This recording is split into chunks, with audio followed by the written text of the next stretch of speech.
नमस्कार, आपका स्वागत है डेली इंडिया न्यूज में। मैं हूं आपके साथ अनुराधा शर्मा। कोविड-19 महामारी से बचाव के लिए शुरू टीकाकरण अभियान का हाल ही में सरकार ने 100 मिलियन टीकाकरण का जश्न मनाया था। पर यह महामारी अभी खत्म नहीं हुई कि डेंगू जैसी घातक बीमारी हर साल की तरह इस बार भी जानलेवा साबित हो रही है। कई राज्यों में डेंगू के मामले तेजी से बढ़ रहे हैं। पंजाब में बढ़ते डेंगू केसेस को देखकर लग रहा है कि स्वास्थ्य मंत्री ने बीमारी की रोकथाम में उतना गौर नहीं किया जितना इस पर किया जाना चाहिए था। कोविड महामारी के चलते लोग दहशत से भी मारे गए थे, तो वहीं अब डेंगू की दहशत भी लोगों में फैलती नजर आ रही है। एक नजर पंजाब के अब तक के डेंगू मामलों पर।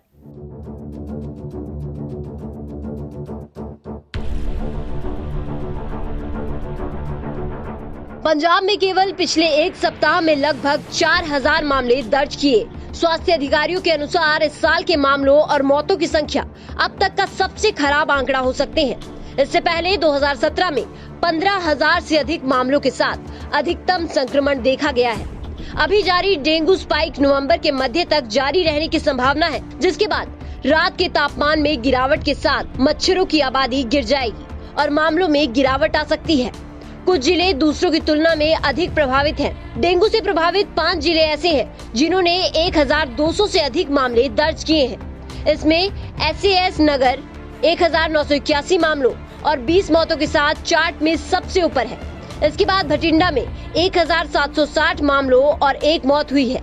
अमृतसर में 1311 मामले और होशियारपुर में 1271 मामले और पठानकोट जिले में 1215 मामले सामने आए हैं। विशेषज्ञों ने अनुमान लगाया है कि बारिश के बाद स्थिति और खराब हो सकती है, क्योंकि इससे पानी जमा होगा और मच्छरों का प्रजनन ज्यादा हो जाएगा।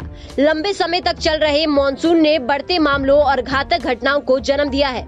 ऐसे में सरकार की जिम्मेदारी बढ़ जाती है, पर सरकार अभी भी पूरी तरह से गौर नहीं कर रही है और इसे सरकार की लापरवाही कहा जा सकता है, जो हर साल आने वाली इस बीमारी के लिए पहले ही रोकथाम के अभियान चलाने में सफल नहीं रही है। सरकार को इस समस्या पर खास तौर से ध्यान देने की जरूरत है। डेंगू से स्थिति काफी गंभीर बनी हुई है। ऐसे में अपने स्तर पर सतर्क रहने की आवश्यकता है। ऐसे में जानना बेहद जरूरी है कि डेंगू कैसे फैलता है और इसके रोकथाम के लिए हम क्या-क्या कदम उठा सकते हैं। डेंगू बुखार, जिसके बारे में हम सभी सुन रहे हैं, जिसके संक्रमण से प्रभावितों की संख्या बढ़ती जा रही है। ऐसे में डेंगू बुखार के रोकथाम और इलाज के बारे में सभी का जानना जरूरी है। डेंगू बुखार एक वायरल फीवर है जिसमें मनुष्य एडिस इजिप्टी मच्छर के काटने से संक्रमित होते हैं। बारिश के मौसम में यानी जुलाई से अक्टूबर के महीने में इसका प्रभाव सबसे ज्यादा होता है।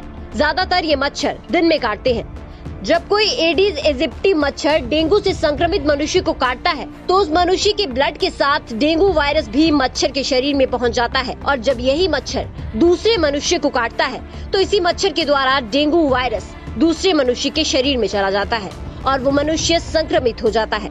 सामान्य तौर पर मच्छर के काटे जाने के 4 से 5 दिन के बाद बीमारी के लक्षण दिखाई देने लगते हैं। अब हम बात करते हैं बीमारी के लक्षणों की। डेंगू बुखार 3 तरह का होता है: सामान्य या classical dengue fever, dengue haemorrhagic fever और डेंगू शॉक सिंड्रोम। डेंगू बुखार को हड्डी तोड़ बुखार या ब्रेक बोन फीवर भी कहा जाता है, क्योंकि इससे संक्रमित मरीजों को सीवियर बॉडी एक होता है।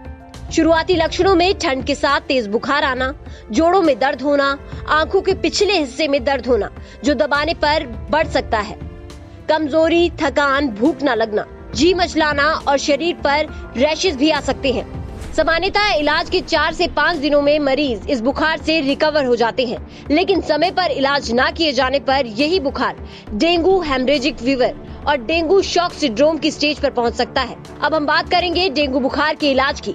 सामान्य बुखार में मरीज की घर पर ही देखभाल और इलाज किया जा सकता है। डेंगू बुखार के लिए कोई भी एंटीवायरस रेमेडी या कोई एंटीवायरल ड्रग नहीं है।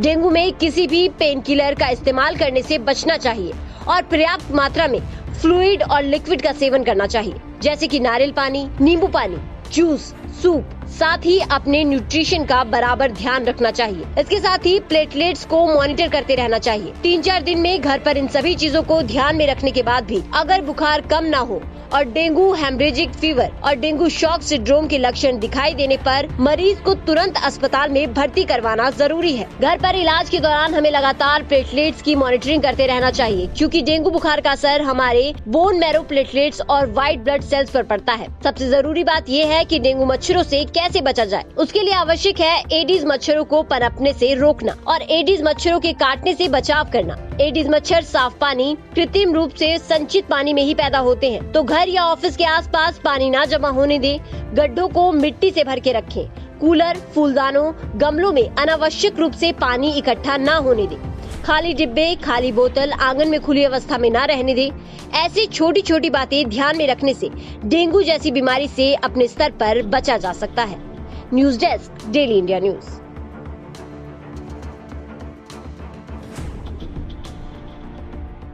हालांकि डेंगू की रोकथाम के लिए सरकार को कड़े कदम उठाने की जरूरत है और इसमें कोई दो राय नहीं है कि सरकार ऐसा करने में असफल साबित हो रही है। पर लोगों को प्राथमिक स्तर पर अपने आसपास सफाई का ध्यान रखना चाहिए और इस बीमारी को गंभीरता से लेना चाहिए।